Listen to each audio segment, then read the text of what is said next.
Hello family, আজকে একদম তোমাদের কাছে নিয়ে আসলাম অন্যরকম একটা ভিডিও নিয়ে। কেননা তোমরা যারা আমার ভিডিও দেখো তারা জানো আমি অনেক দিন তোমাদের কাছে কোনো ভিডিও আনি না, কিন্তু তোমাদের কাছে এই ছোট্ট ভিডিওটা শেয়ার না করে থাকতে পারলাম না। একদিন সকালে দেখি আমার মায়ের কাছে এই মানুষটি এসে একটু খাবার চাইছে। শুধু খাবার বলাটা ভুল, উনি এসে ভাত চাইছে। তখন ওই বাজে ধরুন 12টা কি 12:30। আর তার সাথে সব থেকে খারাপ লাগার কথাটা হলো তিনি বলছেন যে তিনি নাকি 4-5 দিন হলো কিচ্ছু খাননি। তো আজকে আমার ভিডিওটা বানানোর এটাই কারণ যে ওনাকে দেখে আপনারা বুঝতেই পাচ্ছেন যে উনি একজন পাগল মানুষ। তো আমাদের হাতে যখন ক্ষমতা রয়েছে, ভগবান আমাকে যখন ক্ষমতা দিয়েছে, আমি কেন ওনাকে একটু খেতে দেবো না?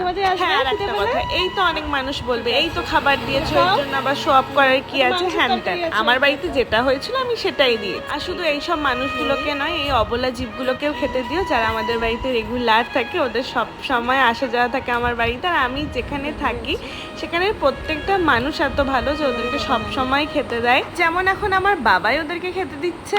তো যাই হোক, এই ছোট্ট ভিডিওটা ভালো লাগলে সবার কাছে শেয়ার করো।